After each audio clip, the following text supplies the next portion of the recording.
China rejects a $7 million offer to pay Sweetbaby Inc. to ruin their game. I know it sounds like a terrible deal, and it seems like China developers Game Science actually saw through that deal, rejecting that offer, choosing to produce the game on their own without any consultancy groups, and it caused a bit of rage on social media Weibo about the topic. And I think this is a situation that we've been seeing with Sweetbaby Inc. in other games recently, where they bully developers into paying for their consultancy fees. And I think that's the situation we're seeing in America with a lot of games developers, where they are being misled by these articles from journalists that are in the pocket of Sweetbaby Inc., deriding their game, accusing them of every ism word that you can find in the book, from racism, genderism, misogynism, everything possible they accuse these companies of doing, and then they are forced to pay these consultancy firms to get the okay and positive journalist feedback for their video game. And I think that's what's happening with Black Myth Wukong here in a post that we saw on Chinese social media websites from insiders in the developer Game Science that is creating Black Myth Wukong, where they discuss what actually happened with the developer being bullied by Sweetbaby Inc., where they're saying you're gonna get negative news coverage because you don't understand the social political dynamics in America. And they brought up articles from associates at IGN and Kotaku that are already deriding the game in favor of Sweetbaby Inc.'s ideology. And I think this is the thing that we're seeing in the unification of journalists and consultancy firms, where these two entities are interchangeable, because people that used to work in the journalistic field are working with the consultancy firms to drum up hate for games so they can force developers to consider using consultancy firms because of this bad backlash and feedback from their video games. And I think that's what we're seeing with a whole host of articles that were smashing Black Myth Wukong before anything even occurred with the game, where we kept hearing articles saying this is terrible, it doesn't understand political progressiveness in society, it's sexist, it's racist, it's everything ism in the world, and they need help to change the game entirely. And I think this happened from the first inception of his trailer that came out, this criticism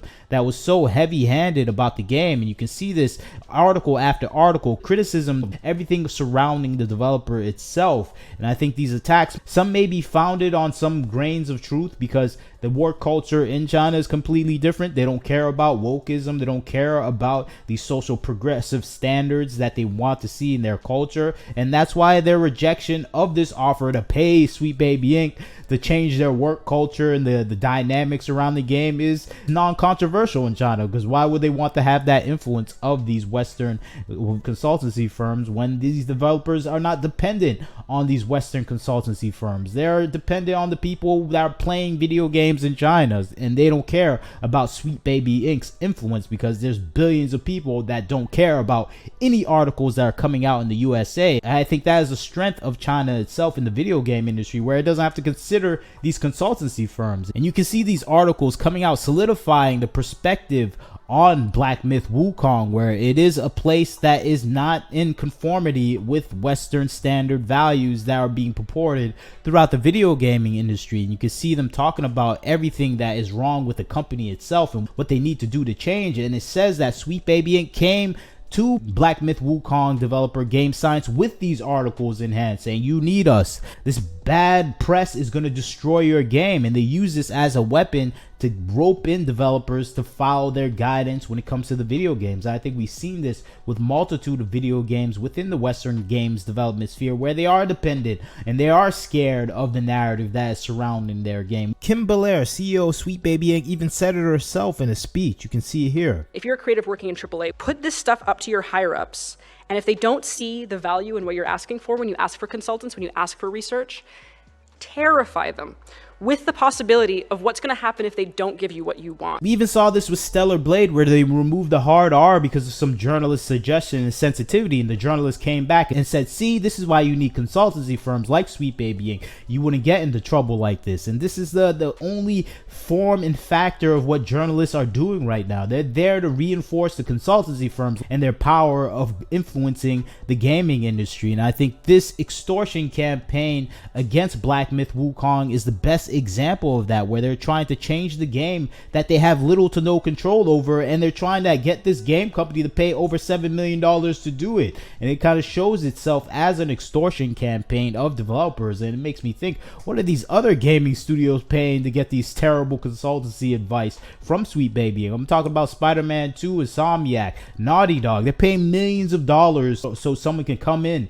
and ruin the entirety of their game. And I think that's the thing that people are noticing now with these consultancy firms and their overall modus operandi, and they're working together in collaboration with journalists to tarnish the name of games before they're even released, and to force these developers to actually seek these influences from consultancy firms to change the game in its entirety. They probably wanted to add a whole host of diversity, equity, inclusion, and representation of all matters in this game, when this game is supposed to be representative of Chinese culture, not Western progressive values. And I think that's the thing that Black Myth Wukong rejected resoundingly. And you can see this from the game director and his overall attitude, and you can see he doesn't care about Sweetbaby Inc. progressive values. In an interview that he gave about the topic, why is he not making games oriented around female gamers or anything like that, he comes out and says it directly: F the sissies, F the tragic love stories, F moonlit peach blossoms and flute playing scholars. You don't need to take care of those worms who just want to date chicks. Some things are just for men. Their depression, their anger, and pain. If I really like soft and effeminate things, I just need to make something different and wear stockings and suspenders to work every day, work out at the gym at 4 p.m. without fail, and brew crystanium tea every day. Put a humidifier on the table. This is what I call professionalism. This is his response to all the negative feedback about the development process at Game Science. He says, F everyone, I don't care. We're going to make things for men and you can just deal with it. And I think that is a thing that's probably irking Sweetbaby Inc. considerably, about a developer that really doesn't care about their thought process and has no concern about it, and gives them an FU in the process. And you can read this entire article where he goes on, like, making games for men and women are completely different. If you try to make a game for both, you're gonna alienate one part of that group. So he's just gonna make things he wants to make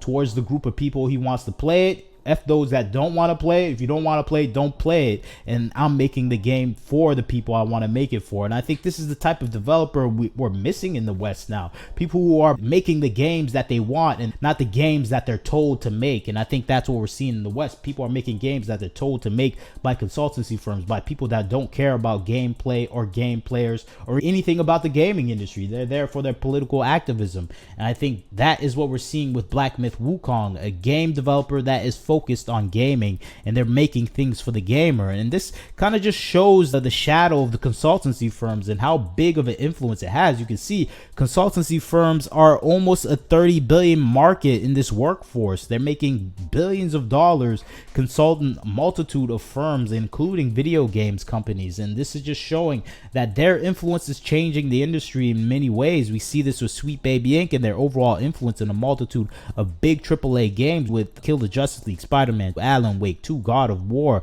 Overwatch. Everything is influenced by these consultancy firms, and they're making it a racket where you're going to get bad press if you don't accept their advice. And I think that is the coercion that we're seeing in the video gaming industry, where we have these big players that are coming in, being influenced by journalists that are popping out articles based on what Sweetbaby Inc. wants them to probe and research. And I think this is the case with Black Myth Wukong, where they were put in a place where they're trying to be forced into the client list of Sweetbaby Inc. and they said no, because we don't care about the audience that you're catering to. We care about the people we're making games for, and we're confident those people will buy our games. And I think they're exactly right. This is the type of game company we need to see nowadays, that has a backbone, that won't bend the knee to any company that wants to have influence over them. And I think that's what we're seeing with Black Myth Wukong, where it's doing what it wants to do. It's developing games in the way that it wants to develop games, and it's revealing the racket of Sweetbaby Inc. within the market, where they are manipulating journalists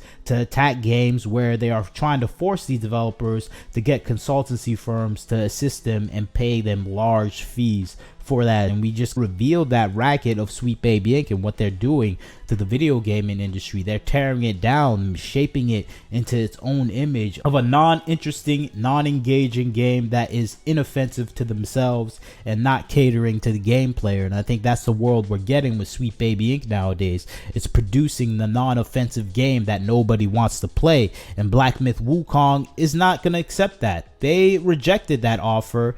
They said, we're going to do the game. We're going to make the games we want to play. We're going to make the games that the gamers want to play. And we don't care what you want to play because you're not our audience. And I think that's what Black Myth Wukong is suggesting. And that's what we're going to get from a Chinese developer. And it's shocking that is the case. We're going to get the type of games we want as gamers from China now, from Korea now, from Japan as well, from Saudi Arabia even. We're getting the games we want from countries outside of America now. And it is a shocking twist in the game development sphere where gamers are moving towards the east now and leaving the west behind for better pastures for gaming. And I think that is an interesting development, and I'm hoping to see more happen with this within this industry where people are rejecting Western games now. And I think this is a trend that will not end, and we're seeing the developers following in suit. But you leave your comments, tell me what you think about this situation. Do you think Sweetbaby Inc. is a racket that is trying to influence the games developers by popping out hit pieces from journalists working in tandem with companies like IGN and Kotaku to slander video games to force them to pay for consultancy fees? I think that's the case, but maybe you disagree with me. You leave a comment, tell me what you think, like, share, and subscribe. This is Wagner Knows Why. Catch you next time.